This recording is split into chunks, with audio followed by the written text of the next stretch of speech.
words, English words, are full of echoes, memories, associations.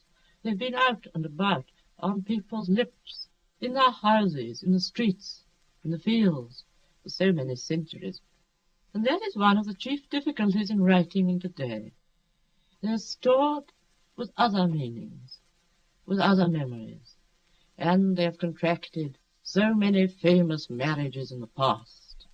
The splendid word incarnadine, for example, who can use that without remembering multitudinous seas?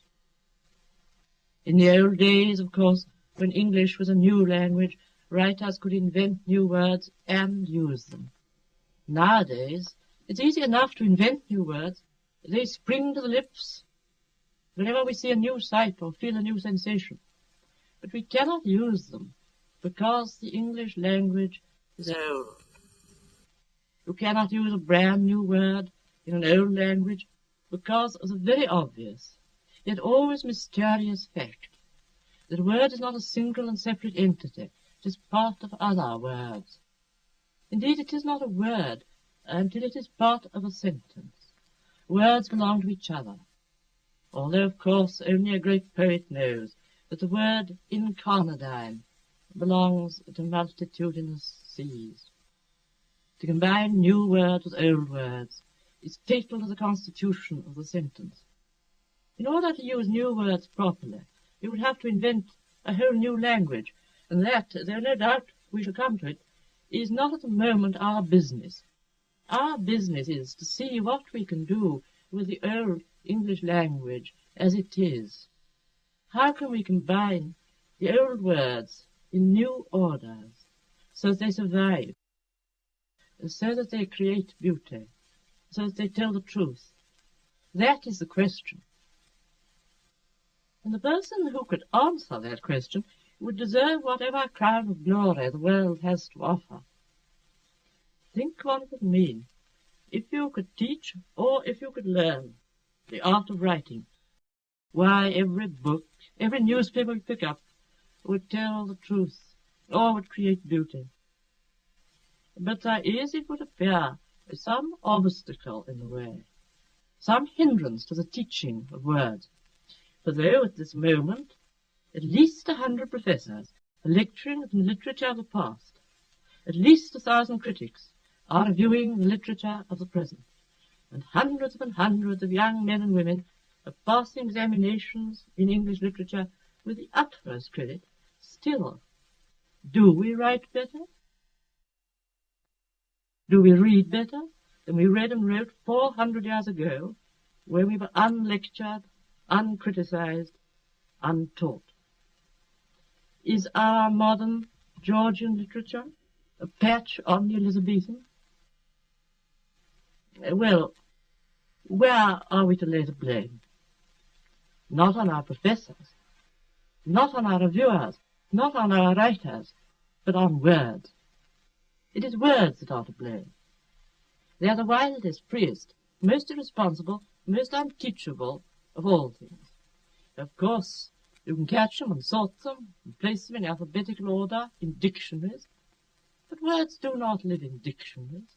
They live in the mind. If you want proof of this, consider how often, in moments of emotion, when we most need words, we find none. Yet there is a dictionary. There at our disposal are some 500,000 words, all in alphabetical order. But can we use them?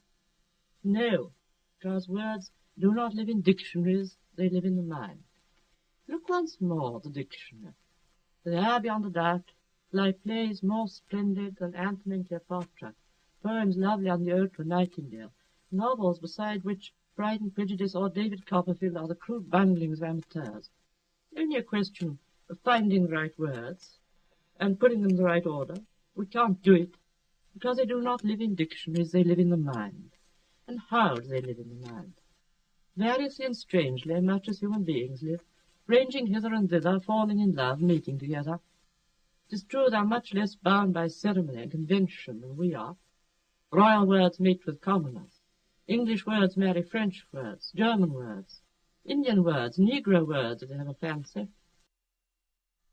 Indeed, the less we inquire into the past of our dear Mother English, the better it will be for that lady's reputation, for she has gone a roving fair maid.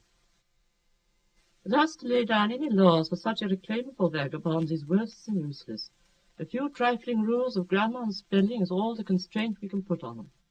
All we can say about them as we peer at them over the edge of that deep, dark, and only fitfully illuminated cavern in which they live, the mind, all we can say about them is that they seem to like people to think before they use them, and to feel before they use them.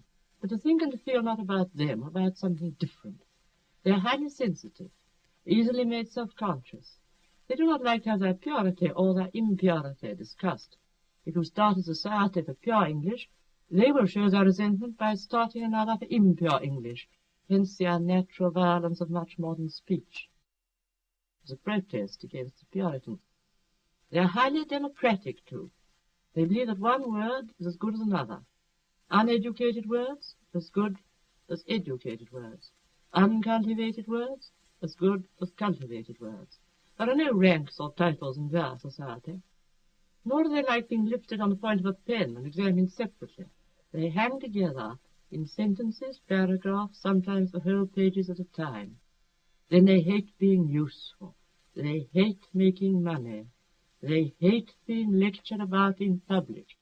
In short, they hate anything that stamps them with one meaning or confines them to one attitude, for it is their nature to change. Perhaps that is their most striking peculiarity, their need of change. It is because the truth they try to catch is many-sided, and they convey it by being many-sided. Flashing first this way, then that. Thus they mean one thing to one person, another thing to another person. They are unintelligible to one generation, plain as a pikestaff to the next. And it is because of this complexity, this power to mean different things to different people, that they survive. Perhaps then one reason why we have no great poet, novelist, or critic writing today is that we refuse to allow words their liberty. We pin them down to one meaning, their useful meaning, the meaning which makes us catch the train, the meaning which makes us pass the examination.